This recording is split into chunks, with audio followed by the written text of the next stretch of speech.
సామెతల గ్రంథము 13వ అధ్యాయము 20వ వచనం నేను చదువుతాను, మీరు అందరూ బైబిల్లో ఫాలో అవ్వండి. సామెతలు 13:20 వచనము. జ్ఞానుల సహవాసము చేయవాడు జ్ఞానం గలవాడగును, మూర్ఖుల సహవాసము చేయవాడు చెడిపోవును. గత కొన్ని వారముల నుంచి జ్ఞానం గురించి మనము దేవుని యొక్క వాక్యం చూసుకున్నాం. ఈ రోజున కూడా జ్ఞానం గురించి కొన్ని మాటలు దేవుని యొక్క వాక్యంలో మనం చూద్దాం. మొదట్లో మనము జ్ఞానం నిమిత్తమై దేవుని అడగాలని జ్ఞానం యొక్క విలువను కూర్చుకున్న వాక్యాలు మనం తెలుసుకున్నాం. ఆ తర్వాత ఎలాంటి వారితో సహవాసం చేస్తున్నాము, ఎవరి యొక్క ఆలోచన బట్టి మనము కార్యములు జరిగిస్తున్నటువంటి దాని గురించి మనం తెలిసిన ప్రయత్నం చేస్తున్నాం. దేవుడే జ్ఞానం ఇచ్చేటువంటి వాడు, దేవుడే జ్ఞానులకు మూలాధారము. అయితే ఆ దేవుడు జ్ఞానం ఇచ్చేటప్పుడు అనేక రకాలైనటువంటి మార్గంలో దేవుడు జ్ఞానాన్ని మనకి ఇస్తాడు. సొలొమోను దేవుని జ్ఞానం అడిగినప్పుడు దేవుడు నేరుగా సొలొమోనుకి జ్ఞానం ఇచ్చాడు. అలాగే జ్ఞానం అడిగేటువంటి ప్రతి వారికి కూడా దేవుడు ఏదో రీతిలో జ్ఞానాన్ని దేవుడు ప్రజలకి ఇస్తూ ఉంటాడు. సొలొమోనుకి ప్రార్థన ద్వారా ఇచ్చాడు, కానీ మనకి కొన్నిసార్లు సహవాసం ద్వారా దేవుడు ఇస్తాడు. కొంతమంది యొక్క మాటల్లో జ్ఞానం ఉంటుంది, కొంతమంది యొక్క ఆలోచనల్లో దేవునికి జ్ఞానము ఉంటుంది.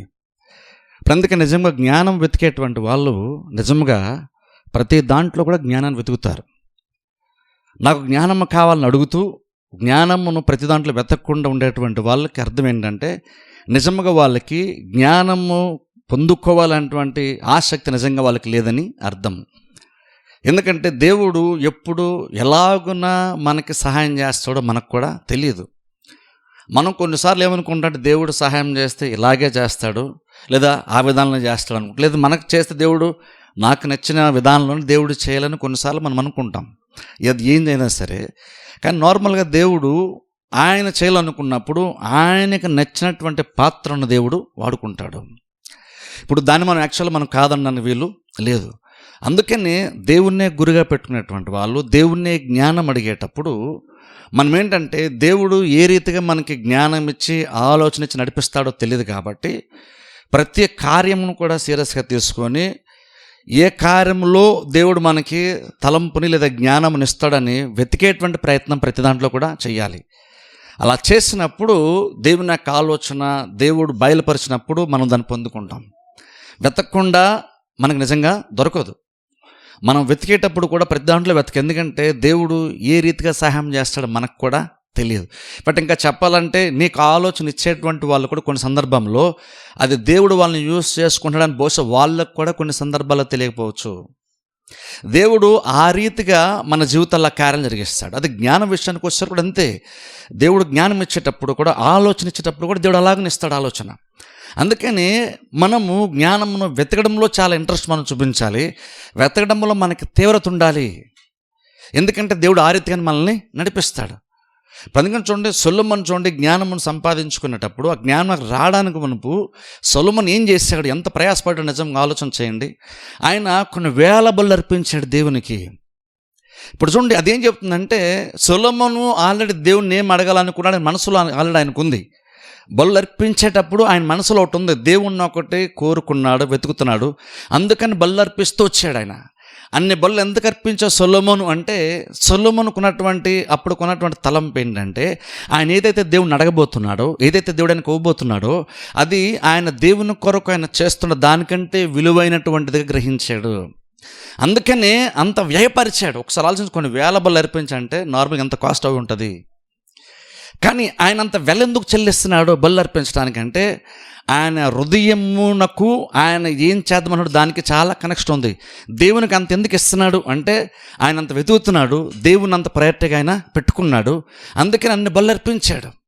ఆ బలులు అర్పించడంలో మనకేం తెలుస్తుందంటే ఆయన మనసులో ఏదైతే ఉందో దాన్ని ఎంత బలంగా కోరుకుంటున్నాడో మనకు తెలుస్తుంది.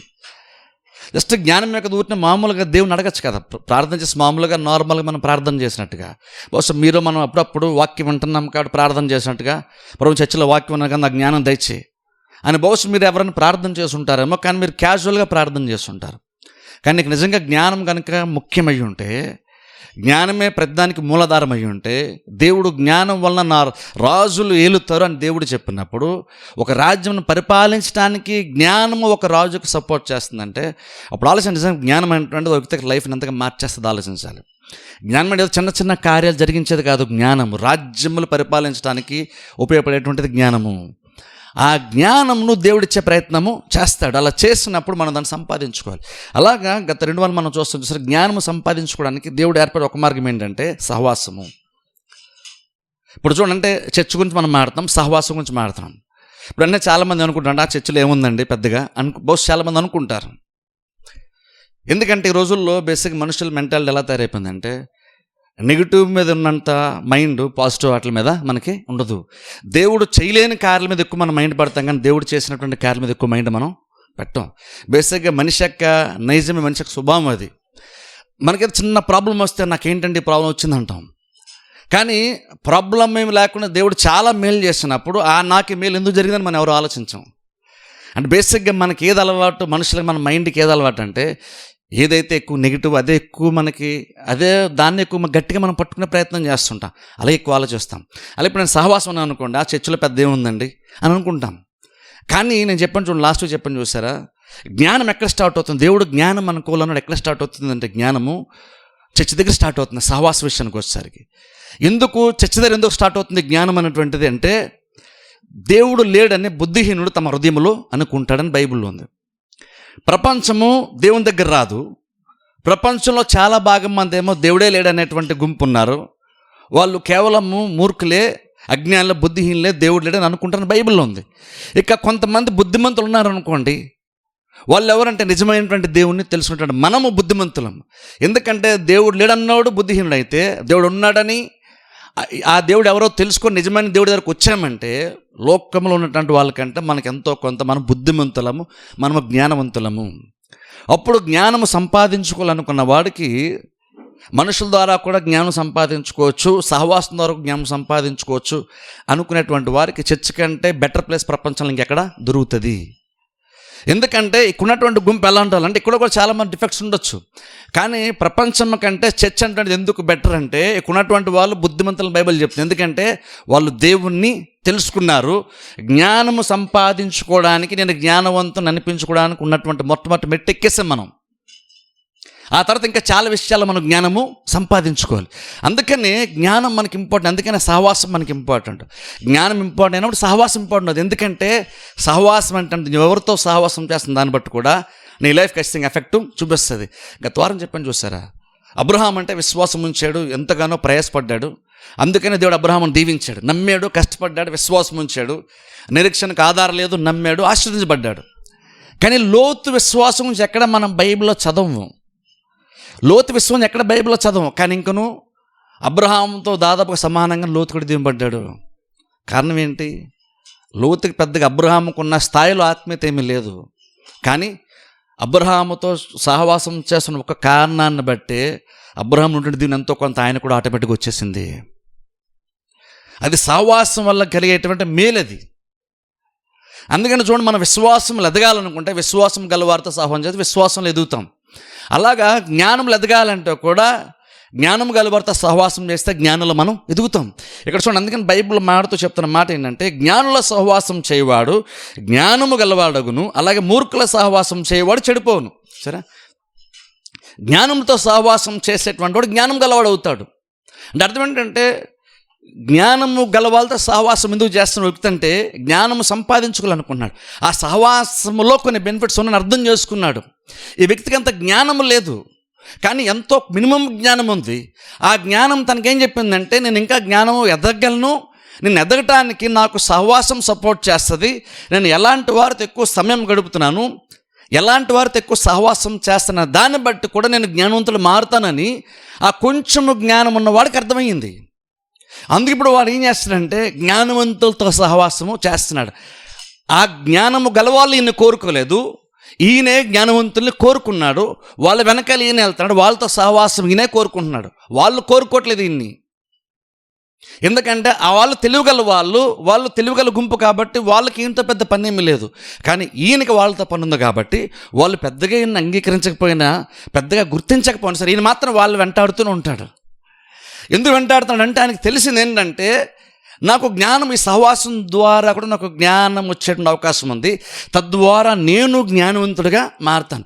ఇప్పుడు నేను ఈ గుంపు కన్నా తక్కువ వాడిని, కానీ వీళ్ళతో సహవాసం చేస్తూ ఉంటే ఓ టైం వస్తే నేను వీళ్ళతో సమానంగా మారగలను అనేటువంటి ఆలోచన ఈ వ్యక్తికి ఉంది. అందుకనే జ్ఞానులతో సహవాసం చేస్తున్నాడు. ఇప్పుడు చూడండి, అందుకనే ఆ బైబిల్ చెప్తున్న మాట అంటే ఇప్పుడు సహవాసం విషయంలో పెద్దగా ఎటువంటి ప్రత్యేకతను గుర్తించకుండా, దానివల్ల తన లైఫ్ కూడా మారగలుగుతుంది, ఎఫెక్ట్ అవుతుంది అన్నటువంటి గుర్తించకుండా క్యాజువల్గా సహవాసాన్ని తీసుకున్నటువంటి వాళ్ళు ఎలా ఉంటారంటే, వాళ్ళ బైబిల్ చెప్తున్న మాట ఏంటంటే వాళ్ళు చెడిపోతారు. నువ్వు జ్ఞానవంతులతో సహవాసం చేయాలని నువ్వు అనుకోకపోతే నువ్వు ఆటోమేటిక్గా నువ్వు మూర్ఖులతో నువ్వు సహవాసం చేస్తావు. సహవాసం విషయంలో సెలెక్టివ్గా మనం లేకపోతే మూర్ఖులతోనే సహవాసం చేస్తావు. అప్పుడు ఎప్పుడైతే నువ్వు మూర్ఖులతో సహవాసం చేస్తావో అప్పుడు ఆటోమేటిక్గా నువ్వు చెడిపోతాను బైబిల్లో ఉంది. అంటే అర్థం ఏంటంటే బైబిల్ క్లియర్ చెప్తున్న మాట ఏంటంటే నీ లైఫ్ కొన్నిసార్లు బాగుపడడానికి కూడా నువ్వు కాదు కారణం, నువ్వెవరితో ఉన్నావన్న దాన్ని బట్టి నీ లైఫ్ బాగుపడుతుంది. అలా కొన్నిసార్లు నువ్వు పాడైపోవడానికి కూడా కారణం ఏంటి, నువ్వెవరితో ఉన్నావు దాన్ని బట్టి కూడా అది జరుగుతుంది. అక్కడ పెద్దగా నీ ప్రమేయం లేదు. నువ్వు బాగుపడడానికి కారణం నువ్వు కూడా కాదు, సహవాసం కారణము అయ్యింది. అలా కొంతమంది చెడిపోవడానికి కూడా కారణం ఏంటంటే బేసిక్గా వాళ్ళు కాదు, కానీ ఎలాంటి వాళ్ళతో సహవాసం చేయాలన్నటువంటి ఆ డిసిషన్ మేకింగ్లో కొంచెం జ్ఞానం లేకపోవడము, సెలెక్టివ్గా లేకపోవడం అటువంటిది సహవాసం ఆయన పాడు చేసింది. అందుకని తాను పాడైపోతున్నాడు. ప్రాబ్లం అందుకని చూడండి, సహవాసం ఎంత ఇప్పుడు జ్ఞానం సంపాదించి కూడా సహవాసం ఎంత ఇంపార్టెంట్ కూడా మనం ఆలోచించాలి. అది మనం పెద్దగా ఎవరు గుర్తించట్లేదు, కానీ అది ఖచ్చితంగా మన లైఫ్ నుంచి చాలా ఎఫెక్ట్ చేస్తుంది. తెలుసు, ఒకసారి పేతురు యోహాన్లు వాళ్ళ మందిరానికి సాయంకాలంలో ప్రార్థనా సమయానికి ప్రార్థన మందిరానికి వెళ్తున్నప్పుడు పుట్టుకతోనే వ్యక్తి కుంటివాడు అక్కడ ఉన్నాడంట, అడుక్కుంటున్నాడు గుడి దగ్గర. ఆ వ్యక్తిని బాగు చేశారు. ఆ వ్యక్తిని బాగు చేసిన అది చాలా పెద్ద ఇష్యూ అయిపోయింది. అది పెద్ద ఇష్యూ అయిపోయి పేతురు యోహాన్లు తీసుకెళ్ళి ఇంట్రాగేట్ చేయడం కూడా మొదలుపెట్టారు చాలామంది. మతపరమైనటువంటి పెద్దలు అలాగే ప్రభుత్వం అధికారులు కూడా ఇంట్రాగేట్ చేస్తున్నారు. ఇంట్రాగేట్ చేస్తున్నప్పుడు ఎంత ధీటుగా వాళ్ళని ఎదుర్కొన్నారంటే గవర్నమెంట్ని శాసించగలిగేటువంటి మత పెద్దల్ని వీళ్ళు ఎంత ధైర్యంగా వీళ్ళు ఫేస్ చేసి జవాబిచ్చారంటే, అక్కడ మత పెద్దలంట అధికారులు చూసినప్పుడంట వాళ్ళు ఏం గుర్తించారంటే వీళ్ళు ఖచ్చితంగా యేసుతో కూడా ఉన్నవారని గుర్తించారని అపోస్తలుకి 4 అధ్యాయం ఉంటుంది. ఎందుకని, దేన్ని బట్టి గుర్తించారు? ముఖాలను బట్టి కాదు. బైబిల్ చెప్తుంది వాళ్ళ ధైర్యమును చూచినప్పుడు వాళ్ళు ఆశ్చర్యపోయారంట.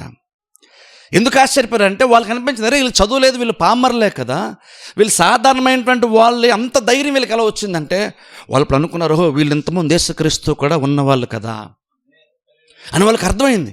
అంటే వీళ్ళకి ఆ ధైర్యం ఎలా వచ్చింది అని వాళ్ళు గుర్తించారంటే వీళ్ళు చదువులేనటువంటి వాళ్ళు కాబట్టి వీళ్ళకి సహజంగా అంత ధైర్యం రాదు. కానీ వీళ్ళకి అంత ధైర్యం వీళ్ళకి ఎలా వచ్చిందంటే అంతకుముందు మనమే కదా యేసుక్రీస్తుని చంపేశాం, మనమే కదా యేసుక్రీస్తుని ఇంట్రాగేట్ చేసాము. ఇంట్రాగేట్ చేసినప్పుడు ఎంక్వైరీ చేసినప్పుడు యేసుక్రీస్తుని ఎంత ధైర్యాన్ని మనం చూసామో ఇప్పుడు వీళ్ళలో కూడా అంతే ధైర్యాన్ని మనం చూస్తున్నాం. పేతురు యోహాను చూస్తున్నప్పుడు వాళ్ళకి క్రీస్తు గుర్తొచ్చాడు. దేన్ని బట్టి క్రీస్తు గుర్తొచ్చాడు? వాళ్ళ ధైర్యాన్ని బట్టి క్రీస్తు వాళ్ళు గుర్తొచ్చాడు. అంటే ఇంతకుముందు అలాంటి లక్షణము వాళ్ళు క్రీస్తులో చూశారు. ఆ అధికారుల అనుభవం ఏంటంటే అంత ధైర్యంగా గవర్నమెంట్ని అధికారులని ఫేస్ చేసినటువంటి, బహుశా అనుకుంటాను వాళ్ళ ఎక్స్పీరియన్స్లో మొట్టమొదటి వ్యక్తి క్రీస్తే. ఎందుకంటే అధికారులు మత పెద్దలు తలుచుకుంటే ఎవరైనా ఏదైనా చేసేయగలరు. క్రీస్తులో ఎటువంటి అన్యాయం లేదు. ఆయనను ఈజీగా ఏదో రకంగా ఆయన ఇరికించేసి ఆయన చంపేశారు. అప్పుడు సాధారణ వ్యక్తుల్ని అలా ఇరికించి చంపడం వాళ్ళకి పెద్ద కష్టమేమి, శిక్షించడం కష్టమేమి కాదు. అలాంటి మత పెద్దల దగ్గర, గవర్నమెంట్ దగ్గర క్రీస్తు చాలా ధైర్యంగా ఫేస్ చేశారు. అది చూసిన నెక్స్ట్ వాళ్ళు పేతురు యోహాన్ని ఇంట్రాగేట్ చేస్తున్నప్పుడు వాళ్ళకి అర్థమైంది, నార్మల్గా అయితే వీళ్ళకి అంత ధైర్యం రాదు, వీళ్ళకి అంత చదువు లేదు కాబట్టి వీళ్ళకి అంత ధైర్యం నార్మల్గా రాదు. కానీ అది ఎలా వచ్చేసింది, అంత ధైర్యం వీళ్ళకి ఎక్కడి వచ్చింది అంటే క్రీస్తుని బట్టి వచ్చిందనే విషయం వాళ్ళకి అర్థం. క్రీస్తుతో కూడా ఉన్నవారు కారా అన్నారు వాళ్ళు ధైర్యమును చూచినప్పుడు. అంటే ఏమైంది, వాళ్ళు ఏం గుర్తించారు? పేతురుకు కూడా బహుశా పేతురు యోహాను కూడా తెలియదు. ఏం తెలియదంటే యేసుక్రీస్తు ఆ 3.5 సంవత్సరాల పరిచయం బట్టి అది తర్వాత వాళ్ళ లైఫ్ని ఎఫెక్ట్ చేస్తానే విషయం కూడా బహుశా వాళ్ళకు కూడా తెలిసి ఉండకపోవచ్చు. వాళ్ళు క్యాజువల్గా ఆ సిచ్యువేషన్ ఫేస్ చేశారు అంతే. కానీ ఎదుటోడికి అర్థమైంది వీళ్ళకి నార్మల్గా అయితే వీళ్ళకి ఇంత ధైర్యం రాదు. ఎందుకు వచ్చిందంటే క్రీస్తు కూడా వీళ్ళు ఉండడాన్ని బట్టి వచ్చింది. ఇది వీళ్ళ గొప్పతనం కాదు, క్రీస్తు వాళ్ళు చేసిన సహవాసం, ఆ 3.5 సంవత్సరాల సహవాసం అటువంటిది మనుషులంతగా మార్చేసింది. అంటే అర్థం ఏంటంటే సహవాసం ఖచ్చితంగా మనల్ని మారుస్తుంది. కొన్నిసార్లు మనం అంత జ్ఞానవంతులు ఎందుకు లేమంటే నీ సహవాసమే దానికి కారణం. కొన్నిసార్లు బహుశా నువ్వు అనుకున్న దానికన్నా కొంచెం బెటర్గా ఎందుకున్నావంటే నీ సహవాసమే కారణము. అందుకనే సహవాసం ద్వారా కూడా దేవుడు మనకి జ్ఞానం నింపే ప్రయత్నం దేవుడు చేస్తాడు. అందుకనే యాక్టివ్గా సహవాసంలో కంటిన్యూ అవ్వడం మనకు చాలా చాలా ఇంపార్టెంట్. సహవాసం ప్రతిసారి నేను గుర్తిస్తుందా? సహవాసం ప్రతిసారి నీకు అనుకూలంగా ఉంటుందా? సహవాసం ప్రతిసారి నీకు సంతోషాన్ని తెస్తుందా? ఖచ్చితంగా నీకు సంతోషాన్ని తేకపోవచ్చు, కానీ ఇంక నువ్వు సహవాసం వల్ల నీకు మేలు ఉంటుంది. నువ్వు సహవాసంలో లోపాలను చూసి నువ్వు కనుక ఉన్నావు అనుకో, ఆటోమేటిక్గా నువ్వు మూర్ఖుల సహవాసానికి వెళ్తావు. అందుకే సాతాను కుతంత్రాలు కూడా మనం ఎరిగినటువంటి వారము కాము. సాతానుడు ఏం చేస్తాడు? నువ్వు జ్ఞానంలో డెవలప్ అయితే నువ్వు ప్రతిదీ తెలుస్తుంది, నీ లైఫ్ని బెటర్గా మార్చుకుంటావు. అందుకే సాతాను కూడా ఏంటంటే మనల్ని వేరు చేసే ప్రయత్నమే సాతాను కూడా చేస్తాడు. ఎందుకంటే సాతాను నేను పెద్ద పాడిన అవసరం లేదు, జస్ట్ సహవాసం మీద నీకు ఉన్నటువంటి ఇష్టాన్ని వాడు తొలగిస్తే చాలు, నువ్వు ఆటోమేటిక్గా దూరంగా ఉంటావు, అంటుకుంటావు. ఆటోమేటిక్గా నువ్వు ఆల్రెడీ సాతానికి అప్పుడు నువ్వు టార్గెట్ అయిపోతావు. అది చాలా సాతాన్ని పెద్దగా పర్సనల్గా వచ్చిన డ్యామేజ్ అనేది అవసరం లేదు. ఎందుకంటే మూర్ఖులతో సహవాసం చేసేటువంటి వాడు చెడిపోతాడు. అంటే ఇప్పుడు ఆలోచించాలి, అంటే మనకి సహవాసం అంటే మన లైఫ్ని అంతగా మార్చి అర్థం చేసుకోండి. ఇంకనూ నీ భక్తి ఉండొచ్చు, ఇంకనూ నీకు ప్రార్థన జీవితం ఉండొచ్చు, ఇంకనూ నీలో చాలా మంచి లక్షణాలు ఉండొచ్చు, కానీ ఇంకనూ వాటన్నిటితో పాటు ఇంకనూ నీకు ఎక్స్ట్రాగా నీ జీవితానికి మేలు చేసేటువంటి ఒక కార్యం ఏంటంటే సహవాసము. ఇప్పుడు సహవాసం కూడా గత వారం చెప్పిన సహవాసం కూడా చూడండి, నువ్వో నేను అనుకుంటే మనం ఇక్కడ లేము తెలుసా? మీరు అనుకుని ఇక్కడ లేరు, నేను అనుకుని ఇక్కడ మీ ముందు నేను లేను. ఇది మనం గుర్తించము, కానీ దేవుడు మనలను అలాగ అమర్చాడని బైబిల్ మనకు చెప్తుంది. సంఘం అంటువంటిది క్రీస్తు యొక్క శరీరం అయితే, క్రీస్తు శిరస్సు అయితే, మనందరం కూడా అవయవాలుగా అమర్చబడ్డాము. అంటే ఈ ప్లేస్ అనేటువంటిది ఇక్కడికి రావాలనేటువంటిది నువ్వు నేను అనుకుంటూ వచ్చినటువంటిది కాదు, ఇది దేవుడు నిర్ణయించినటువంటి ఒక ప్లేసు. అప్పుడు ఆలోచించాలి, దేవుడు ఎందుకు నన్ను ఇక్కడ పెట్టాడు? ప్రపంచంలో ఇంకా బోల్డ్ ప్లేసెస్ ఉన్నాయి కదా, ఇంకా చాలా సంఘాలు ఉన్నాయి కదా, దేవుడు ఎక్కడెందుకు పెట్టాడు అంటే, ఇప్పుడు చూడండి ఎక్కడెందుకు పెట్టాను, మందే మంచిది మిగిలినవన్నీ చెడ్డవని కూడా చెప్పట్లేదు. నా ఉద్దేశం అది కూడా కాదు, ఇదే కరెక్ట్, ప్రపంచం మిగిలినవన్నీ అంత మంచివి కాదని అనట్లేదు. నీకు దేవుడు ఇక్కడ డిసైడ్ చేసినప్పుడు నీకు ఇదే బెస్ట్ అవుతుంది. ఇది దేవుడు డిసైడ్ చేసింది అయితే నీకు ఎంతకన్నా బెస్ట్ ప్లేస్ నీకు వేరేది ఉండదు. నీకు దేవుడు నిర్ణయించినటువంటి సంఘం కనుక నువ్వు ఇక్కడ ఉండాలని దేవుడు నీకు నమరిస్తే, ప్రపంచంలో ఎంతకంటే బెటర్గా సంఘం నీకు ప్రపంచానికి ఎక్కడ నీకు దొరకదు. ఎందుకంటే ఇక్కడున్నప్పుడు దేవుని యొక్క కృప నీకు ఈజీగా నీ జీవితంలో వస్తుంది, ప్రవేశిస్తుంది. దేవుని యొక్క కృప సంఘం ద్వారా నీలోనికి వస్తుంది. అది దేవుడు అలా డిసైడ్ చేశాడు. అప్పుడు నువ్వు నాకు ఇక్కడ అవయం నచ్చలేదు కాబట్టి నేను అవయంతో ఉండును అని నువ్వు అనుకున్నావు అనుకో, అప్పుడు బేసిక్గా దేవుడు నిర్ణయించినటువంటి ప్లేస్ నుంచి నువ్వు తొలగినప్పుడు ఆటోమేటిక్గా నీకు ఇక్కడ నుంచి వచ్చేంత కృప నీకు వేరే చోట నీకు రాదు. ఎందుకని?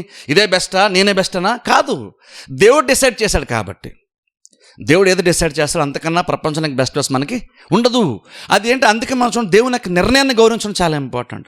మనకు కొన్ని అర్థం కావు, కానీ దేవుడు డిసైడ్ చేశాడంటే బహుశా దీని వెనకాల దేవుని యొక్క నిర్ణయం అంటే బహుశా ఇందులో ఏదో మంచి ఉండొచ్చు. అది మన కళ్ళకు కనబడకపోవచ్చు. అప్పుడు ఏమంటారంటే, నీ కళ్ళకు కనబడకపోతే ప్రభు నేను గుర్తించడం నాకు సహాయం చేయి, నువ్వు ఎందుకు నన్ను ఇక్కడ ఏర్పాటు చేసావు గుర్తించి నాకు సహాయం చేయి అంటే దేవుడిని జ్ఞానమును ఇస్తాడు. అందుకనే జ్ఞానాన్ని వెతకాలంటున్నాను. జ్ఞానం వెతికే జ్ఞానం మనకి దొరుకుతుంది. ఒక వాక్య భాగం చూద్దాం. చూడండి, సామెతల్లోనే 15 అధ్యాయంలోకి వెళ్దాం ఒకసారి. సామెతల 15 అధ్యాయము 31 వచనం చదువుతాను. సామెతల 15:31 వచనం. సామెతల 15:31. జీవార్థమైన ఉపదేశమును అంగీకరించు వానికి జ్ఞానుల సహవాసము లభించదు. ఇక్కడ చూడండి, జ్ఞాన సహవాసం లభించాలంటే బేసిక్గా ఒక వ్యక్తికి లక్షణం ఎలా ఉండాలి? జ్ఞానంతో సహవాసంలో నువ్వు ఉండడమే కాదు, అందులో కంటిన్యూ అవ్వాలంటే బేసిక్గా నీకు ఎలాంటి లక్షణం ఉంటే నీ జ్ఞాన సహవాసం దొరికేటువంటి అవకాశం ఉందో చెప్తుంది ఇక్కడ వాక్యము. జీవార్థమైన ఉపదేశం అంగీకరించేటువంటి వానికి, గమనించండి, ఇక్కడ జీవార్థమైనటువంటి ఉపదేశం అంగీకరించే వానికి జ్ఞానుల సహవాసము లభించును. అంటే బేసిక్ జ్ఞానుల సహవాసం లభించాలంటే బేసిక్గా ప్రతి విశ్వాస యొక్క మైండ్ సెట్ ఎలా ఉండాలంటే, ఉపదేశమును అంగీకరించేటువంటి మనస్సు మనకి ఉండాలి. ఉపదేశం అంగీకరించిన అర్థం ఏంటంటే ఇన్స్ట్రక్షన్స్ అంటాం చూసారా, లేదంటే హెచ్చరికలు అనొచ్చు, ఉపదేశం అనొచ్చు, కొన్ని మంచి మాటలు అనొచ్చు, హెచ్చరికలు అనొచ్చు. ఇప్పుడు ఇవి అంగీకరించేటువంటి వాళ్ళు బేసిక్గా ఆ లక్షణం ఉంటే, నీకు లక్షణం నిజంగా కానీ కంటిన్యూగా ఉంటే, నేను ఏదో లోపం ఉంటే కరెక్ట్ చేయండి పర్లేదు, నాలుగు ప్రౌండ్ చెప్పండి పర్లేదు, నేను సెట్ చేసుకుంటాను అనేటువంటి మనస్తత్వం ఉన్నటువంటి వాళ్ళకి ఆటోమేటిక్గా ఎక్కడికి వెళ్తారు తెలుసా? వాళ్ళు జ్ఞాన సహవాసం వాళ్ళకి దొరుకుతుంది. జ్ఞాన సహవాసం దొరుకుతుంది అంటే అర్థం ఏంటంటే, ఇప్పుడు చూడండి, అందుకే చూడండి మనకు ప్రాబ్లం ఏంటంటే, మనకి చాలా సందర్భంలో మనం చర్చకొచ్చినప్పుడు మన గురించి మనకు చెప్పడం బేసిక్గా మనకి ఇష్టం ఉండదు. మనకి ఎవరు నీలో ఉండటం లోపాలు ఎత్తి చూపించడం బేసిక్గా ఎవరికి ఇష్టం ఉండదు.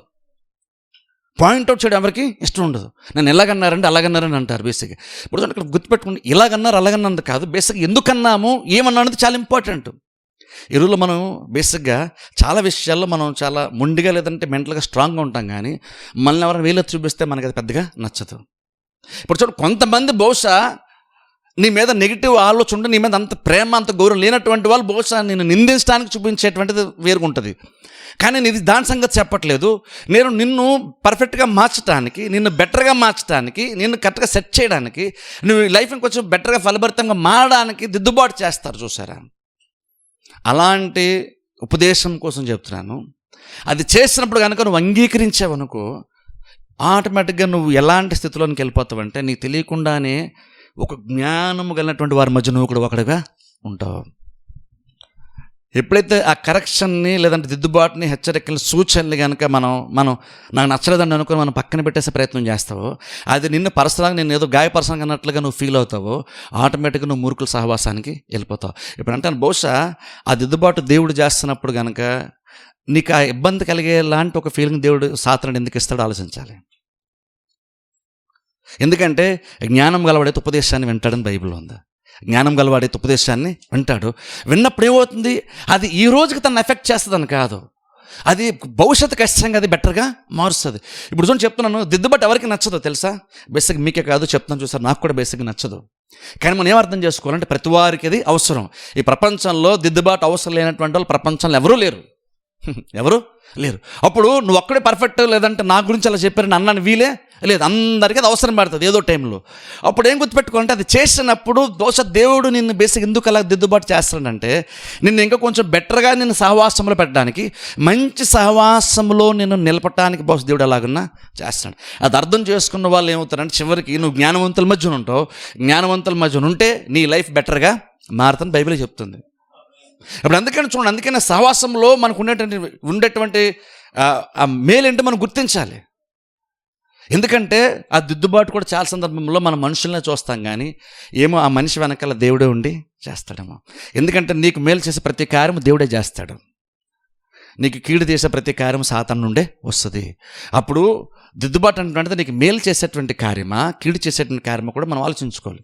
ఎందుకంటే ఎప్పుడైతే నువ్వు దాన్ని కరెక్షన్ ఇష్టపడతావో ఆటోమేటిక్గా నువ్వు బెటర్గా నీ సహవాసం మారుతుంది. అందుకు చూడండి, జ్ఞానంలో ఎదగాలంటే, జ్ఞానుల సహవాసంలో నువ్వు ఒక్కడిగా మారాలనుకుంటే నీకు ఆ మైండ్ సెట్ ఉండాలి. ఎవరైనా చెప్పినప్పుడు ఓకే అండి, దాన్ని విని అంగీకరించగలిగేటువంటి సమ్మతి గల మనస్సు మనకు అవసరం తెలుసా. సమ్మతి గల మనసు మనకి అవసరం. ఎప్పుడైతే అది ఉంటుందో ఆటోమేటిక్గా నీకు తెలియకుండానే నువ్వు ఎలాంటి వారి మధ్యన ఉంటావంటే జ్ఞానుల మధ్యన ఉంటావు. ఎప్పుడైతే జ్ఞానుల మధ్య ఉంటావో నీకు కాపుదల తెలుసా. బేసిక్గా అదే నీకు సేఫ్టీని ఇస్తుంది, ఒక రకంగా అదే నీకు ప్రొటెక్షన్ ఇస్తుంది.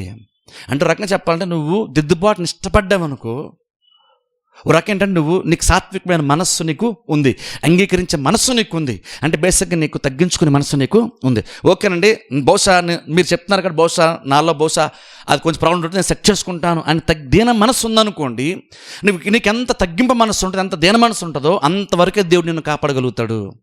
గమనించండి, నీకెంత దేన మనసు ఉంటుందో అంతగా నువ్వు హెచ్చించబడతావు. తాను తగ్గించుకొని వాడు హెచ్చించబడతాడు. నువ్వు ఎంత తగ్గించుకోగలుగుతావో అంతవరకే దేవుడు మనల్ని హెచ్చిస్తాడు. నువ్వు తగ్గించుకున్న దానికంటే దేవుడు ఎక్కువ హెచ్చను దేవుడు ప్రమోషన్ దేవుడు ఇవ్వడు. అంటే ఎంతగా మనం తగ్గించుకుంటాం అంతగా హెచ్చించబడతాం. ఈ దిద్దుబాటు విషయంలో ఎగ్జాక్ట్ అంతే. నువ్వు ఎంతగా తగ్గించుకోవడానికి రెడీ అవుతావో అంతగానే నీకు జ్ఞానం ఇస్తుంది. ఆ జ్ఞానం నీ లైఫ్ను కూడా కాపాడుతుంది. ఒక వాక్య భాగం చూద్దాం, చూడండి. గలతీయులకు రాసిన పత్రికలకు ఒకసారి వెళ్దాం. గలతీయులకు రాసినటువంటి పత్రిక 4వ అధ్యాయము. గలతీయులకు రాసినటువంటి పత్రిక 4వ అధ్యాయము 16వ వచనం నేను చదువుతాను. గలతీయులకు రాసినటువంటి పత్రిక 4వ అధ్యాయము. గలతీ 4 16వ వచనం నేను చదువుతాను. చూడండి, గలతీ 4:16వ వచనం.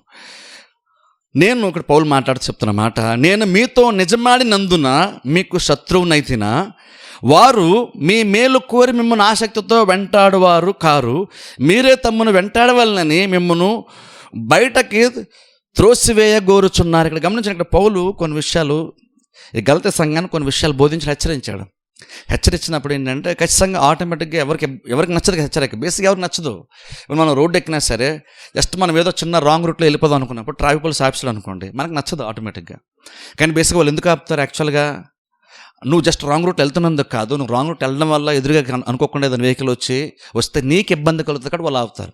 కానీ అప్పుడు కూడా ఇన్స్టెంట్గా మన అందరికీ ప్రపంచంలో ప్రతి వాళ్ళకి ఏమనిపిస్తుంది అంటే, నేను జస్ట్ అలా వెళ్ళిపోదాం అనుకున్నాను, ఏమైపోద్ది చిన్నదానికి, కానీ పోలీసు ఆయన ఆపేశాడు, ఆ చుట్టూరు తిరిగి వెళ్ళమన్నాడు అని మనం అంటాం కొన్నిసార్లు. బేసిక్గా మనకి ఇన్స్టెంట్గా మన రియాక్షన్ బేసిక్ ఎలా ఉంటుంది అంటే అలాగే ఉంటుంది. ఎందుకంటే మనం ఒకటి అనుకుని వెళ్తున్నాం, ఎప్పుడైతే దానికి ఎవరన్నా బ్రేక్ వేసి అడ్డుపడ్డారనుకోండి, ఆటోమేటిక్గా మన మీద ఎక్స్ట్రా బడ్డని నింపుతున్నారేమో అనిపిస్తుంది మనకి. అనవసరంగా ఏదో మనకి అనవసరమైన భారం మన మోపుతున్నారేమో అనిపిస్తుంది మనకి. కానీ వాస్తవంగా చూసుకుంటే యాక్చువల్ అది అలాగున్నా కాదు.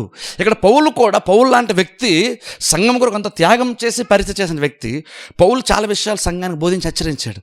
కానీ ప్రాబ్లం ఏంటంటే గలతీ సంఘానికి కొంతమంది విశ్వాసాలకు అది నచ్చలేదు. అది నచ్చక వాళ్ళు ఇబ్బంది పడుతున్నప్పుడు ఆ విషయం తెలిసి ఇక్కడ పౌలు మాట్లాడి ఏం చెప్తారంటే, నేను మీతో నిజమాడినందున మీకు శత్రువుని అయితేనా. చూసారా, పౌల్ని వాళ్ళు అలా ట్రీట్ చేశారు. పౌలు ఏంటంటే ఉన్నదంటగా మాట్లాడాడు అక్కడ.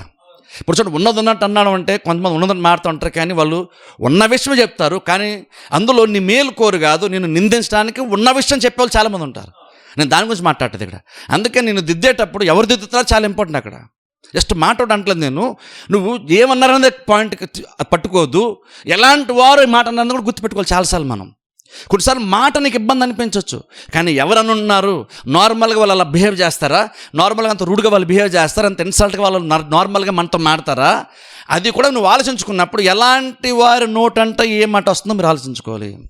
ప్రస్తుతం జస్ట్ నోటి మాటే పట్టుకోవద్దు, నోటి మాటే అది పట్టుకోవద్దు. ఎలాంటి వారు మాట నార్మల్గా తరచుగా ఎప్పుడు అలా మాడతారా, ఎవరన్నా సరే అలా మాడితే అది ఆలోచించుకోవాలి. తరచుగా ఎంతసేపు నెగిటివ్గా మాట్లాడి నేను లేని పని మాడుతూ నేను గుచ్చేటువంటి వారు మాడితే అది పట్టించుకునే అవసరం లేదు.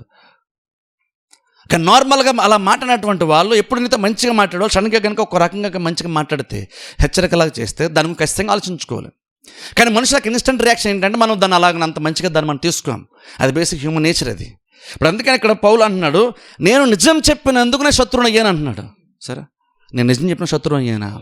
ఇప్పుడు బేసిక్గా ఎందుకని పౌలు శత్రువులా చూశారు, ఉన్న విషయం చెప్తే ఎందుకు శత్రువులా చూశారు అంటే, అక్కడ చూడండి, అక్కడ చాలామంది ఇక్కడ పౌలు చెప్తున్న మాట బట్టి చాలామంది కంపేర్ చేస్తున్నారు.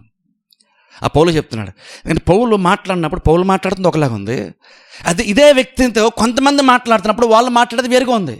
ఇప్పుడు పోల్చుకున్నప్పుడు ఏమనిపిస్తుంది అంటే, పౌలు చాలా కఠినంగా మాట్లాడుతున్నారు అంటే వాళ్ళు మంచిగా మాట్లాడుతున్నారు, ప్రేమ ఉంటే ఎలా కదా మాట్లాడతారని మనం అనుకుంటాం.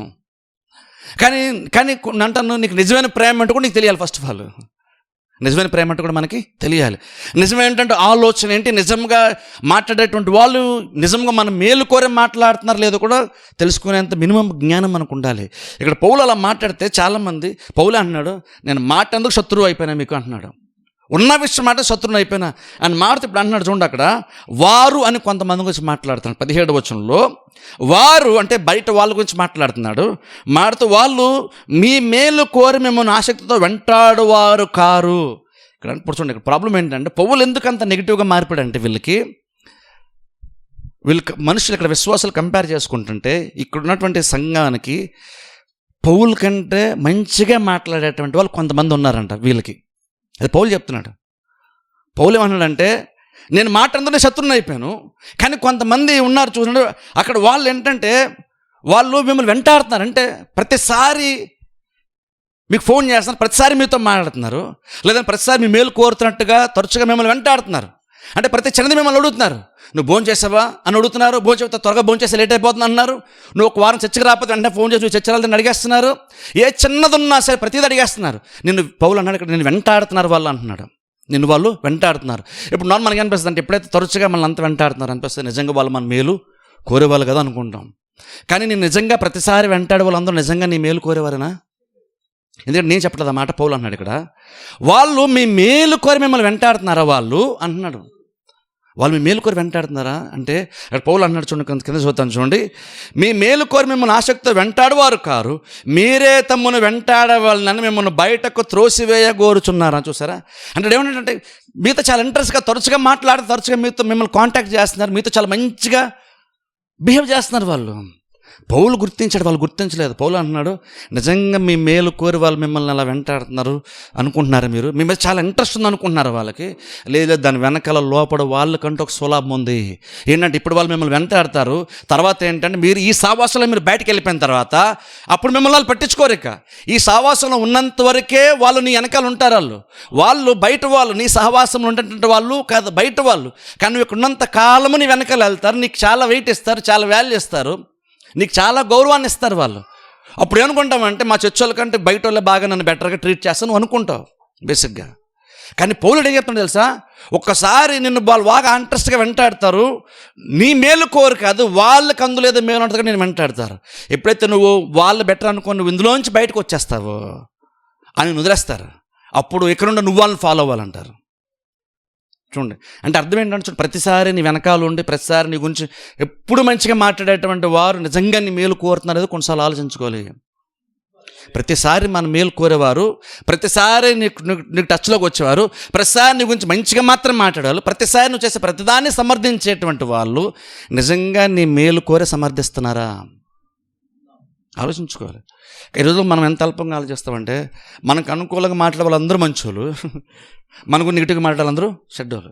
అప్పటివరకు వ్యక్తి మంచోడే, కానీ ఎప్పుడైతే ఒక నెగిటివ్గా మాట్లాడాడు అప్పుడు సడన్గా ఆ వ్యక్తి చెడ్డోడు అయిపోతాడు. ఇక్కడ పౌలు అన్నాడు, మాట్లాడినందుకు, నిజం మాట్లాడినందుకు, సత్యం చెప్పినందుకు శత్రువునయ్యాను అన్నాడు పౌలు. చూసారా, బేసిక్ ఏంటి, ఈ రోజుల్లో కూడా చూడండి, అలాంటప్పుడే మనం సహవాసాన్ని బ్రేక్ చేసుకుంటాం. ఎందుకంటే మనకి ఉన్న విషయం మనకి అది ఇబ్బంది కలిగించింది. ఇబ్బంది కలిగిన ఎప్పుడైతే మనకి ఇబ్బంది కలిగిందో మనకు వెంటనే కంపేర్ చేసుకుని అనిపిస్తుంటే, అరే నాకు బయట అంతమంది అంత వెయిట్ ఇస్తున్నాను, అంత వాల్యూ ఇస్తున్నాను, అంత గౌరవాన్ని ఇస్తున్నారు, ఏంటి నేను ఇక్కడికి వెళ్తున్నాను, వీళ్ళని నన్ను అంతగా పెద్దగా పట్టించుకోవట్లేదు ఏంటి అనుకుంటాం. కానీ మనం ఆలోచించుకోవాలి, బయట నేను ఎందుకు అంత పట్టించుకుంటున్నారు ఇప్పుడు ఆలోచించారా? బయటలో మనకి ఎందుకు అంత వాల్యూ ఇస్తారు ఇప్పుడు ఆలోచించారా? అది ఆలోచించుకోవాలి మనం. ఇక్కడ అన్నాడు పౌలు అంటున్నాడు, వాళ్ళు మిమ్మల్ని వెంటాడుతున్నప్పుడు మీ మీద ఆసక్తితో వాళ్ళు వెంటాడలేదు, మీ మేలు కొని మిమ్మల్ని వెంటాడతారు. అందులో వాళ్ళకేదో మేలు ఉంటుంది కాబట్టి తాత్కాలికంగా నిన్ను వాళ్ళు అలా వెంటాడుతున్నారు, కానీ అందులో వాళ్ళకేదో ప్రయోజనం ఉంటుంది కాబట్టి వాళ్ళు వెంటాడుతున్నారు. అంతేకాని మీ మేలు కోరేటువంటి వాళ్ళైతే వాళ్ళు కాదు. సావాసంలో కూడా ఇలా ఉంటుంది. ఎందుకంటే చూడండి, ప్రతిసారి నీకు అనుకూలంగా మాట్లాడేవాళ్ళు, ప్రతిసారి నువ్వేం మాట్లాడినా దానికి ఒత్తాస పలికేటువంటి వాళ్ళు, ప్రస్తుతం నువ్వేం చెప్పినా బహుశా నువ్వు కరెక్ట్గానే బిహేవ్ చేస్తలే, ఇంకంతకన్నా బెటర్గా ఎవరు బిహేవ్ చేస్తారు, నువ్వు కరెక్ట్గానే మాట్లాడు, అంతకన్నా కరెక్ట్గా ఎవరు మాట్లాడతారు, నువ్వు చాలా తగ్గించుకున్నావు కదా, అంతకన్నా ఎవరు తగ్గించుకుంటారు అని ఇలాగ నువ్వు చేసే ప్రతి దాన్ని సమర్థించే వాళ్ళతో జాగ్రత్తగా ఉండాలి. ఈ రోజుల్లో మరీ ఎక్కువ జాగ్రత్తగా ఉండాలి. ప్రతిసారి ఎందుకు సమర్థిస్తారు? ప్రతిసారి నేను సమర్థించడానికి, ప్రతిసారి నువ్వే కరెక్ట్ అనడానికి నువ్వేమన్నా దేవుడువా? చెప్పండి, నువ్వు దేవుడువా? ప్రతిసారి నువ్వు 100% కరెక్ట్ అవుతావు అనుకోవడానికి ఆ బ్రహ్మనే సాతాను మనకు కలిగిస్తాడు. ఎప్పుడు నేనే కరెక్ట్ అటువంటిది ఖచ్చితంగా సాతాను కలిగిస్తాడు. కానీ బేసిక్ హ్యూమన్ నేచర్ ఏంటి, ప్రతిసారి ఖచ్చితంగా నువ్వు కరెక్ట్ అయిపోతావా? నేను కరెక్ట్ అయిపోతాను ప్రతిసారి, నేను వాక్యం చెప్తాను ప్రతిసారి నేను కరెక్ట్ అయిపోతానా? బహుశా నేను ప్రతిసారి కరెక్ట్ అవ్వకపోవచ్చు, బహుశా అలా ప్రతిసారి ఎవరు 100% ప్రతిసారి ఎవరు కరెక్ట్ అవ్వరు. కానీ అయినా నీ గురించి ప్రతిసారి అంత మంచిగా ఎందుకు మాట్లాడతారు కొంతమంది? ఎందుకు నేను వెంటాడతారంటే అక్కడ గుర్తుపెట్టుకోవాలి. పౌలు అంటున్నాడు, బహుశా వాళ్ళు మీ మేలు కోరి వాళ్ళు వెంటాడలేదు, మీకు మేలు జరగాలని వాళ్ళు వెనకాల రావట్లేదు, వాళ్ళకి మేలు జరగబోతుందా కాబట్టి వాళ్ళని వెనకాల వస్తారు. ఎందుకంటే చూడండి, అందుకనే అదే జ్ఞానుల సహవాసం ఎలా ఉంటుంది తెలుసా? జ్ఞాన సహవాసం ఏంటంటే నువ్వు జ్ఞానులతో సహవాసం చేస్తున్నప్పుడు నీకు చిన్న ఇబ్బందికి వెళ్ళినప్పుడు ఇలా కాదు, నువ్వు ఇలా చేయి బెటర్గా ఉంటుందని చెప్తారు వాళ్ళు. ఎందుకంటే వాళ్ళకి తెలిసింది కాబట్టి, తెలిసిన ఆలోచన వాళ్ళు చెప్తారు. అలా చెప్పినప్పుడు నార్మల్గా వాళ్ళు చెప్పిందే తీసుకో. వాళ్ళు ఇలా చెప్పారండి, అలా చెప్పారండి అని ఫీలింగ్స్ని బేస్ చేసుకోవద్దు. కోపంగా చెప్పారండి అనొద్దు, కళ్ళంతా ఎర్ర చేసి చెప్పారండి అనొద్దు, గట్టిగా చెప్పారండి అనొద్దు. వాళ్ళు ఏం చెప్పారంటే దాని మీద నువ్వు మైండ్ పెట్టు. ఎలా చెప్పారు నీకు అవసరం లేదు. నిజంగా నీకు దాహం వేస్తే, చెప్తున్నాను చూడండి, నిజంగా నీకు దాహం వేస్తే ఎవరు నీళ్ళు ఇచ్చారో నీకు ఏం పండు అవుతుందా? చెప్పండి. నిజంగా నీకు 2 రోజులు వాటర్ తాగలేదు, నిజంగా నీకు దాహం వేస్తుంది, ఎవరిచ్చారో నీకు ఇంపార్ట్ అవుతుందా? ఎవరో నీకు తెచ్చారు, నీకు నిజంగా తీవ్రమైన దాహం ఉంది, తాగాలని నీకే బలంగా అనిపిస్తుంది, ఎవరో నీళ్ళు తెచ్చి ఇచ్చారు, ఆ వ్యక్తి వస్తే నేను తీసుకోనండి. ఒకవేళ అన్నాం అనుకో, నీకు నిజంగా దాహము వేయట్లని అర్థం. లేదా ఎవరో నీకు నచ్చులు తెచ్చి ఇచ్చారు, ఆ గ్లాస్ అంత నీటిగా లేదండి అన్నావు అనుకో, లేదా నాకు స్టీల్ గ్లాస్లో కావాలి, నాకు ఈ గ్లాసులు తెచ్చారు అన్నావు అనుకో, దాన్ని నువ్వు ఎప్పుడైతే సాకులు చెప్తున్నావో అదే నీకు నిజంగా దాహం అంతా ఇట్లని అర్థం. నిజంగా నీకు దాహం వేస్తే ఎవరు ఇచ్చారు, ఎందులో ఇచ్చారు, ఏ గ్లాస్ ఇచ్చాను చూడు. నీకు దాహం వేస్తుంది, దాహం తెచ్చుకోవడానికి అవకాశం దొరికింది, నీ దాహాన్ని తీర్చుకుంటావు. అది ఎవరి ద్వారా వచ్చింది, ఎలా వచ్చిందని నీకు పెద్ద అసలు ఇంపార్టెంటే అవుతుంది. నిజంగా నీకు దాహం ఇస్తే నీకు అది నీకు అప్పుడు కానీ నువ్వు సాకులు చెప్తున్న అర్థం ఏంటి, నాకు ఎలా చెప్పారండి, చెప్పేది మంచిగా చెప్తే వినేవాను కదండి అనుకో.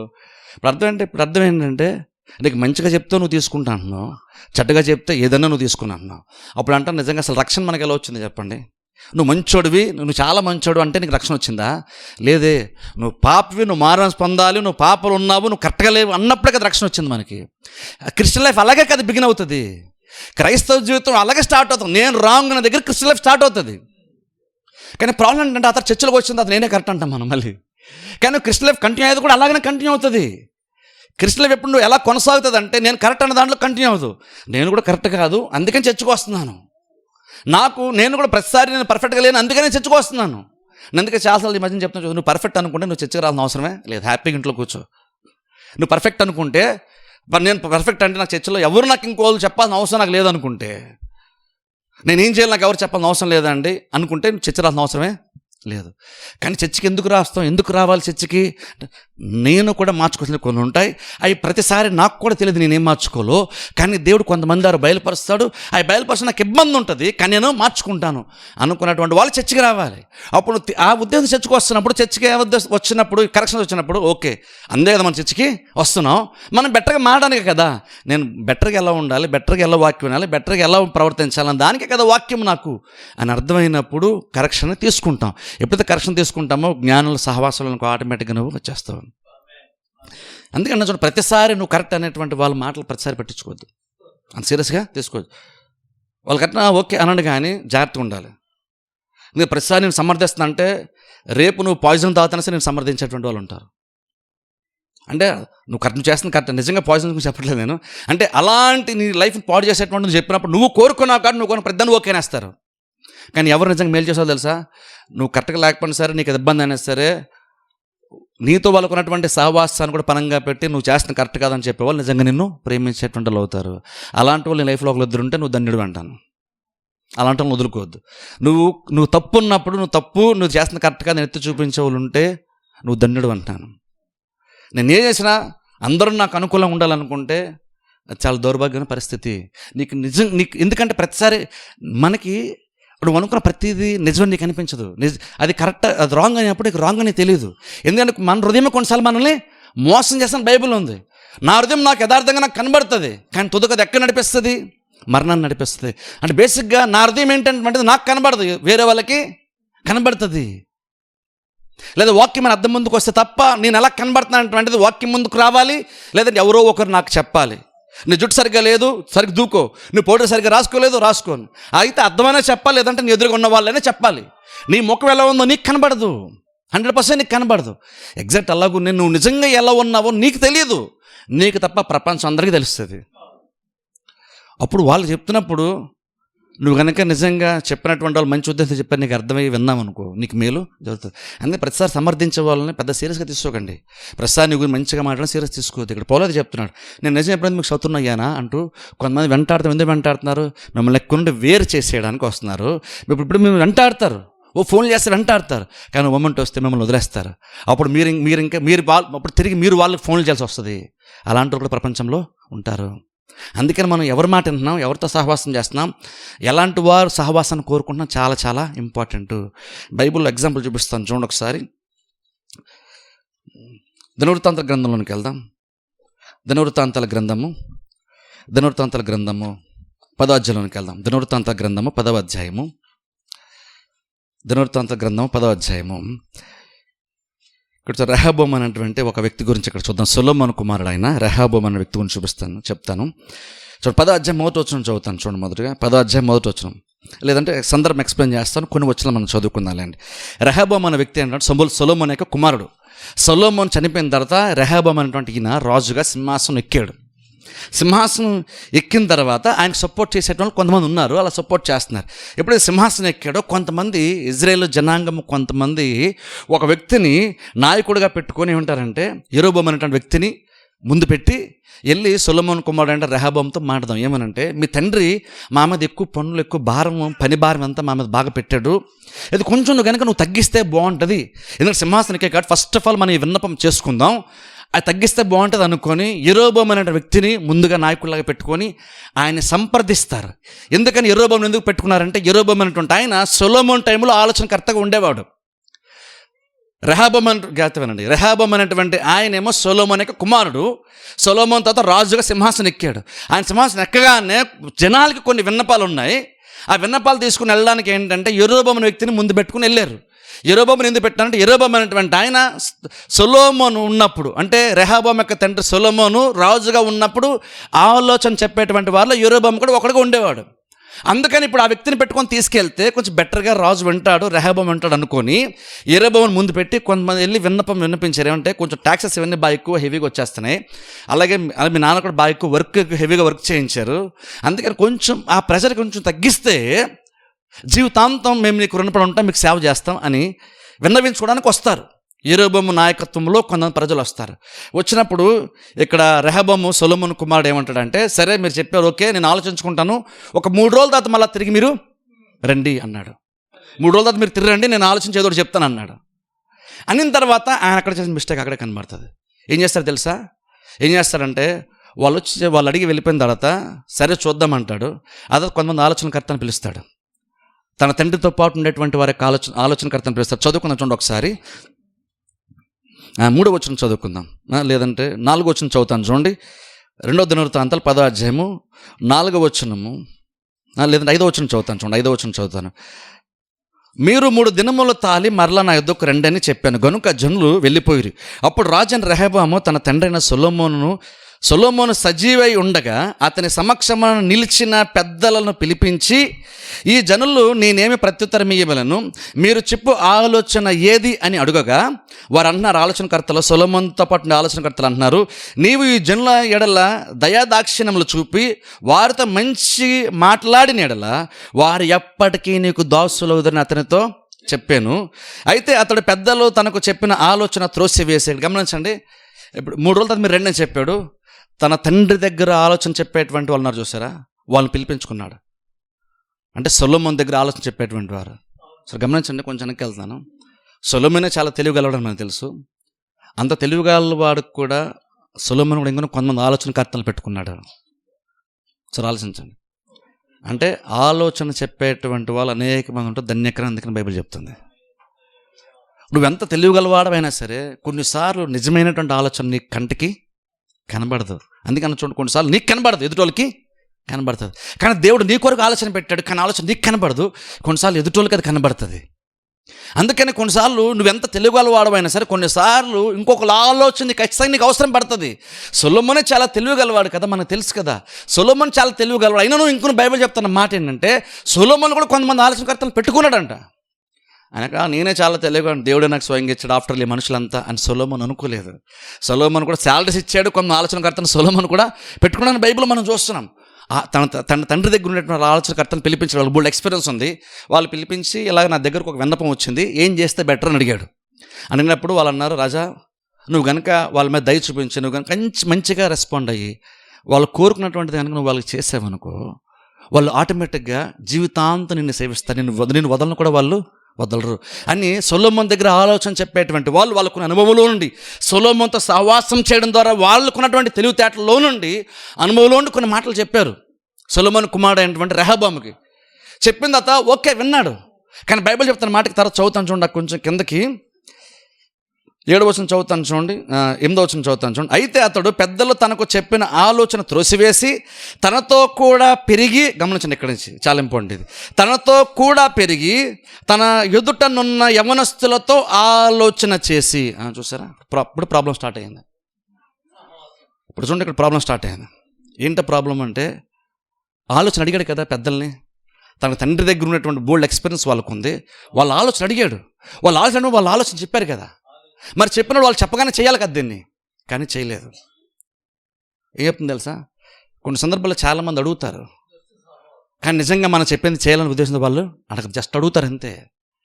అడిగితే ఒక ఫార్మాలిటీ పూర్తిగా అడుగుతారు, మాస్టర్ గారిని అడుగుదాం ఎలా చేయాలో, లేదా ఏం చేద్దామని అడుగుదాం, జస్ట్ అడుగుతాం. లేదా నన్ను బేసిక్ చాలామంది పెద్దలు కొన్ని సందర్భాల్లో ఫార్మాలిటీ అడుగుతాం, కానీ నిజంగా వాళ్ళు ఏం చెప్తారో తెలుసుకుందాం, విందాం, అది బహుశా బెటర్గా ఉంటుందేమో, వాళ్ళు చెప్పింది నిజంగా మనం చేద్దాం మన నిజమైన ఉద్దేశం చాలామంది ప్రపంచంలో ఉండదు.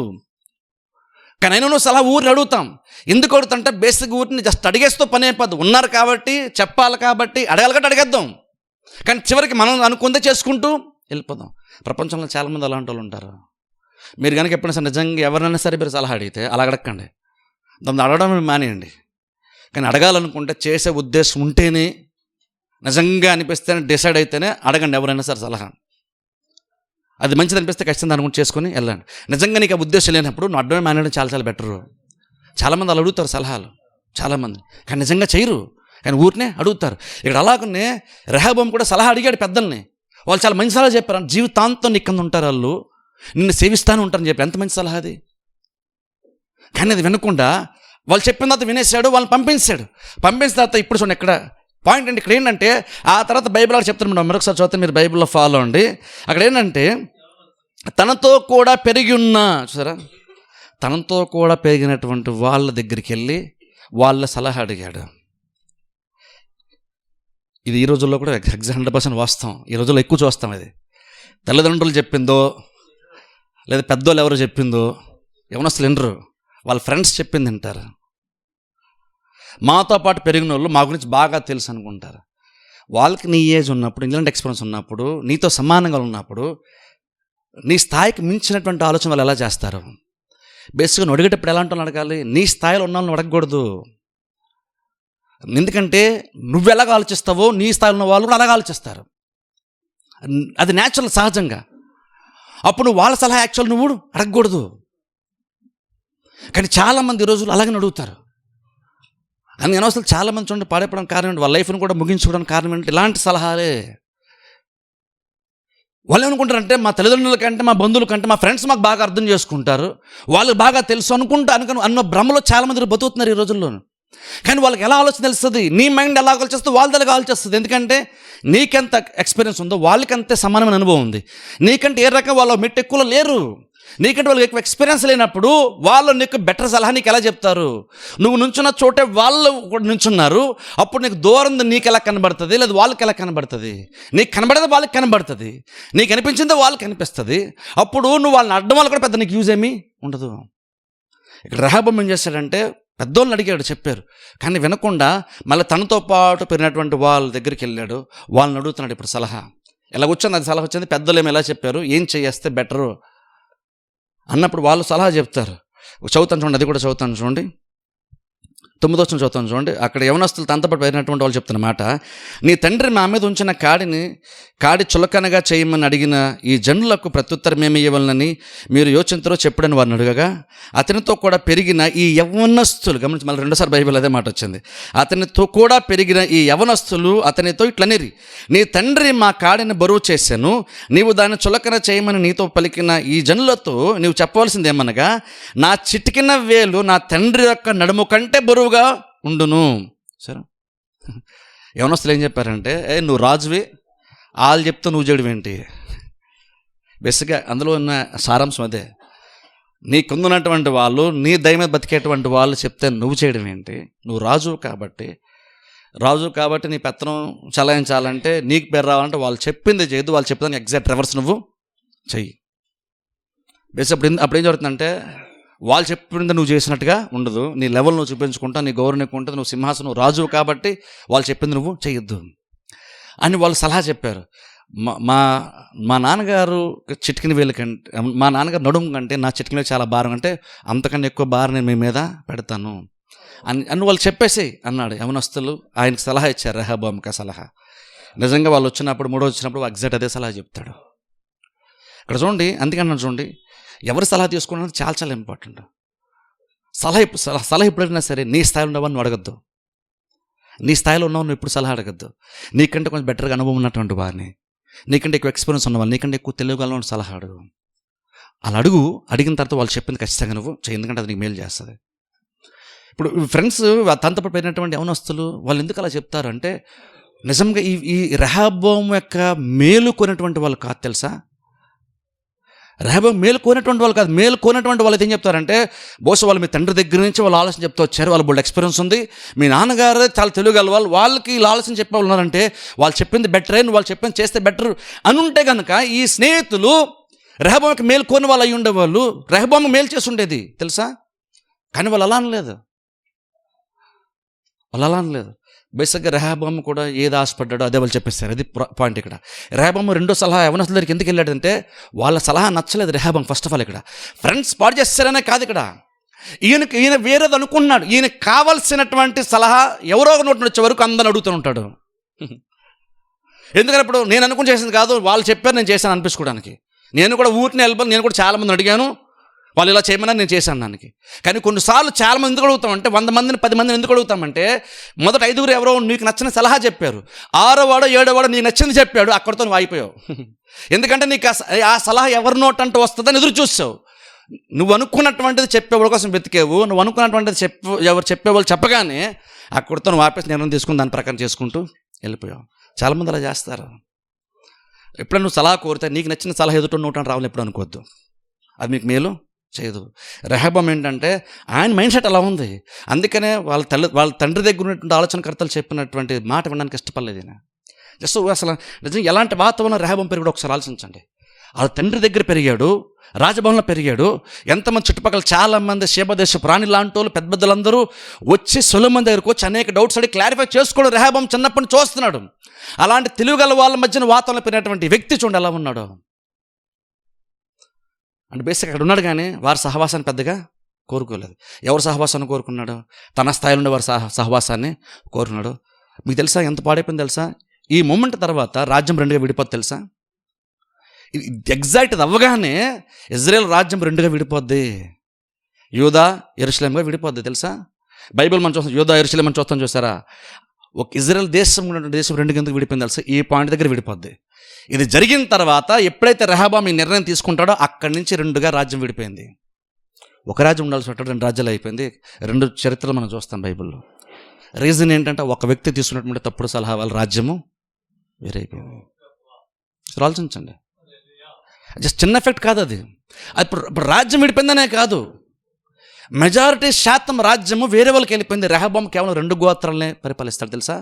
రెహబాం 12 గోత్రాలను పరిపాలించవలసినటువంటి రాజు, యాక్చువల్గా 12 గోత్రాల రాజు అయినటువంటి రెహబాం అంటుంటే ఆయన చివరికి 10 గోత్రాలు వేరే ఆయన పరిపాలిస్తాడు, అంటే యెరోబాము పరిపాలిస్తాడు. ఎందుకంటే ఒక ప్రవక్త వచ్చి యెరోబామును పరిపాలించమని చెప్తే యెరోబాము 10 గోత్రాలు తీసుకుని యెరోబాము పరిపాలిస్తాడు. వేరే ఆ 10 గోత్రాలని కేవలం 2 గోత్రములను మాత్రమే రెహబాం పరిపాలిస్తాడు కొంతకాలం.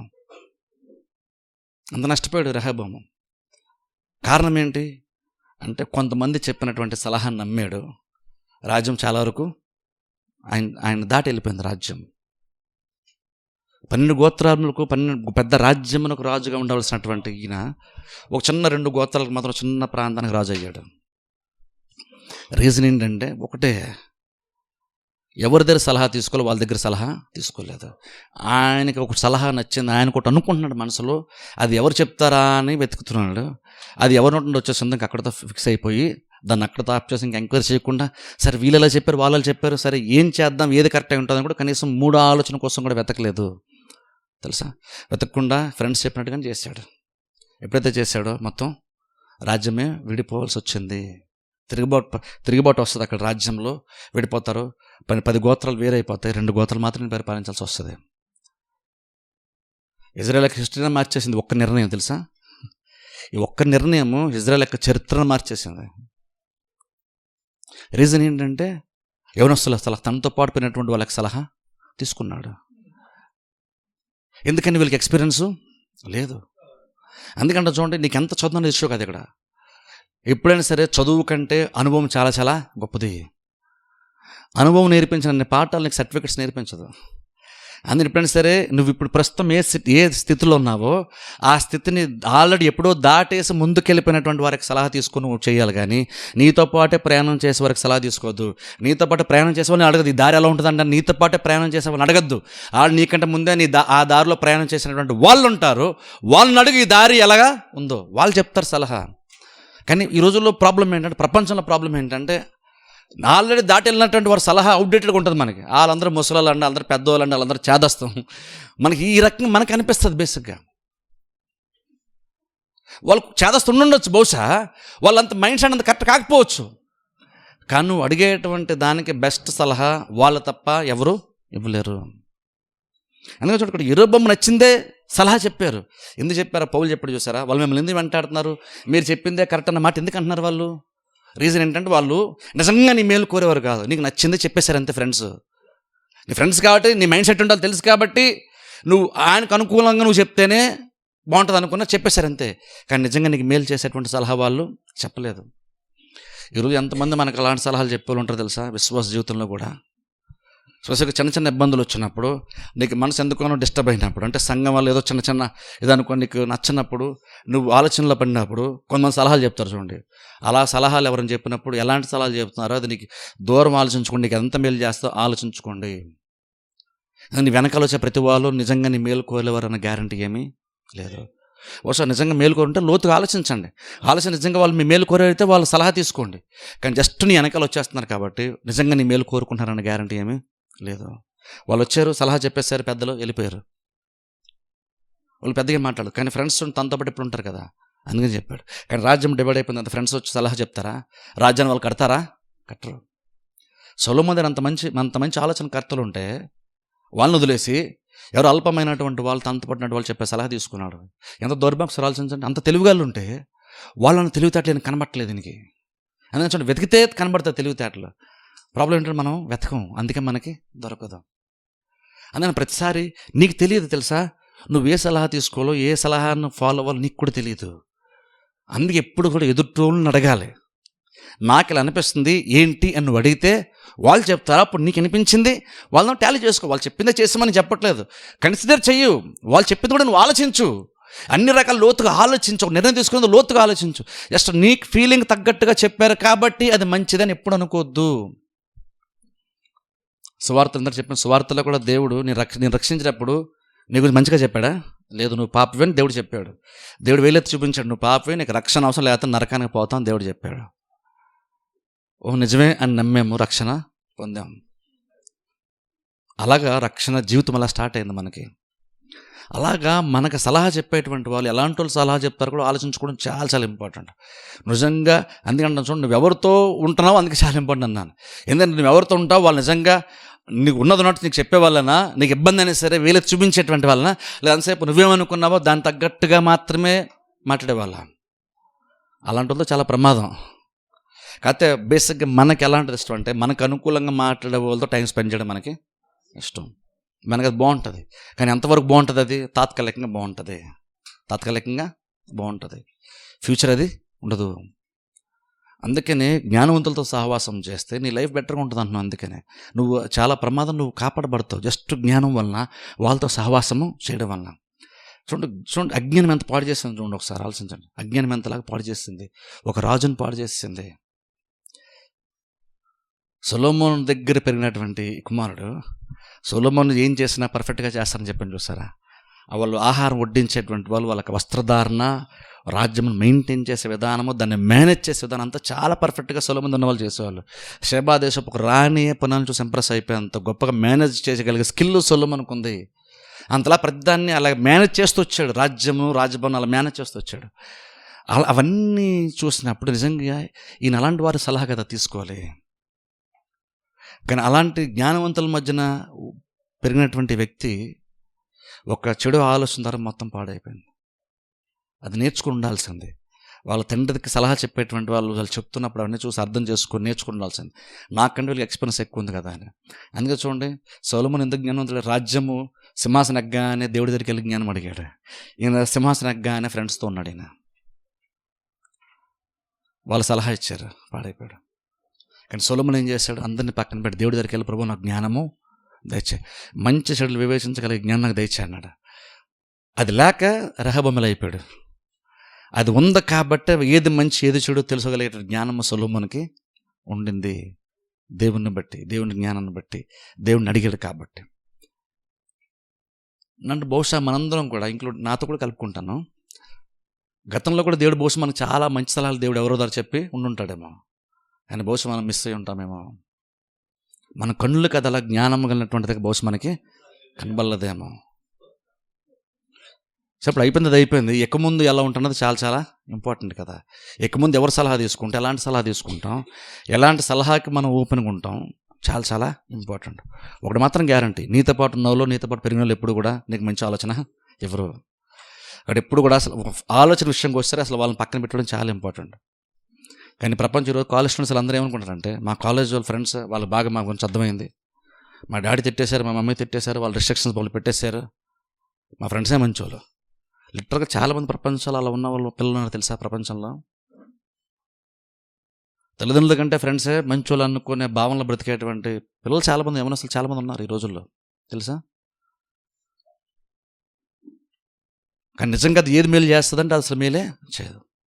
అందుకే చెప్తా, నువ్వు సలహా ఎప్పుడు కూడా నీ మైండ్ సెట్ ఏ స్థాయిలో ఉందో, నువ్వు ఎంతవరకు మాత్రం ఆలోచిస్తావు. వాళ్ళ దగ్గరికి వెళ్ళి నువ్వు సలహా అడగద్దు, వాళ్ళ దగ్గరికి వెళ్ళి అడగద్దు.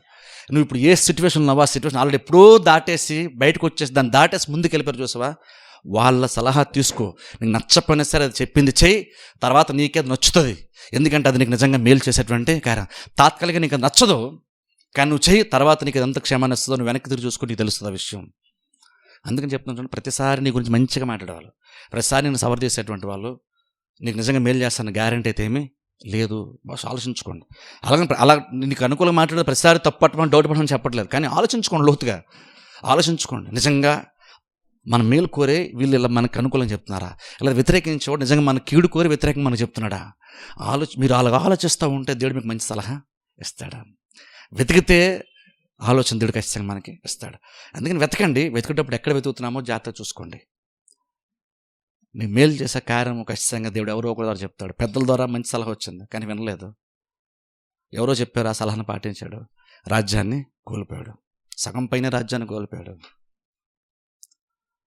అందుకని చూడండి, మనం కూడా కొన్నిసార్లు దేవుడు బహుశా ముందు ముందు కూడా బహుశా అనుకుంటాను, దేవుడు కూడా మన లైఫ్ సంబంధించి కొన్ని సలహాలు, కొన్ని ఆలోచనలు బహుశా మనకి ఎవరో ఒకరి ద్వారా మన ముందు పెడతాడు. నేను అంటాను, ఆల్రెడీ మనం గతంలో చాలా మిస్ అయ్యి ఉంటాం, లేదా బహుశా కొన్నైనా మిస్ అయ్యి ఉంటాం. ఎక్కువైనా సరే నిజంగా మన మనస్సు మనకేం చెప్పాలి, ఎక్కడుండైనా మనం ఎలా ఆలోచించాలంటే, ఎక్కువ నిజంగా మన దేవుని సహాయం ఎలా అడగాలంటే, ప్రభు ఇక్కడ నుండి నాకు వచ్చే సలహా, నీవు ఇచ్చే సలహా నాకు కనబడేటట్టుగా నాకు చెయ్యి, నా కన్నులు తెరు. అది ప్రార్థన చేసుకోవడం మనకు చాలా ఇంపార్టెంట్. ఎందుకంటే చాలా మిస్ అయిపోతాం. దేవుడే చెప్తాడు, కానీ అది ఎవరో చెప్పారు, సరిగ్గా చెప్పలేదు, ఎందుకో సరిగ్గా చెప్పలేదండి, కోపంగా చెప్పారు అనుకుని మనం చాలా ఖచ్చితంగా వదిలేసి ఉంటాం చాలా సలహాలు. ఇక్కడ నుండి అయినా సరే మనం తెలుసుకోవాలి. లిటరల్ని అడిగితే దేవుని మనం క్షమాపణ అడగాలి. ఎందుకంటే ఆయన చాలా చెప్పాడు, మన మేలు కోరి చాలా చెప్పాడు, మనం వినలేదు. ఎక్కడైనా సరే ప్రభు నువ్వు చెప్తే నేను వింటాను, నువ్వు నీ ఆలోచన ఏంటో నాకు తెలియజేయి, నువ్వు ఆలోచన ఇచ్చినప్పుడు నా ముందు పెట్టినప్పుడు చూసేటువంటి నేత్రం నాకు దయచేయి. సిన్సియర్గా దేవుని అడిగితే దేవుడు మీకు కళ్ళు తెరుస్తాడు, మీకు ఆలోచన తెలుస్తుంది. ఆ ఒక్క ఆలోచన మన లైఫ్ని బెటర్గా మార్చేస్తుంది. సొలొమోను లైఫ్ని బెటర్గా మార్చింది, వాళ్ళ కుమారుని యొక్క లైఫ్ని పాడు చేసింది సలహా. ఎందుకంటే చూడండి, ఎలాంటి వాళ్ళతో సహవాసం చేస్తున్నాం, ఎలాంటి వారి యొక్క సలహాను తీసుకుంటున్నాం, సలహా చెప్పేటువంటి ఎలాంటి వాళ్ళు ఏ ఉద్దేశం చెప్తున్నారు, నిజంగా నీ మేలు కోరి వాళ్ళ సలహా చెప్తున్నారా, లేదా అందులో హిడెన్గా అంతరంగంగా వాళ్ళకి ఏదైనా మేలు ఉండి నీకు అది చెప్తున్నారా ఆలోచించుకోండి. నీ దగ్గర అయితే ఫేవర్ కావాలి, లేదా నువ్వు వాళ్ళు మంచి వాళ్ళు అనిపించుకోవడానికి నీకు అనుకూలంగా కొన్ని మాటలు చెప్తున్నారా ఆలోచించుకోండి. నిజంగా నేను ప్రేమించే వాళ్ళైతే నువ్వు వాళ్ళని తృణీకరించినా, ఆ మాట చెప్పిన తర్వాత నువ్వు వాళ్ళని పట్టించుకోని తెలిసినా, ఆ మాట చెప్పిన తర్వాత నువ్వు శత్రులాగా చూసాను తెలిసినా సరే, ఇంక నువ్వు వాళ్ళు నీకు మేలు చేస్తుంది కాబట్టనే నీ మీద ప్రేమ ఉండి, రెస్పాన్సిబిలిటీ ఉండి, లాభాపేక్ష లేకుండా నీకు సలహా కొంతమంది చెప్తారు. అలా చెప్పినప్పుడు వాళ్ళ మాట వినడం ఇంపార్టెంట్. అది వింటే మనకు మేలు జరుగుతుంది.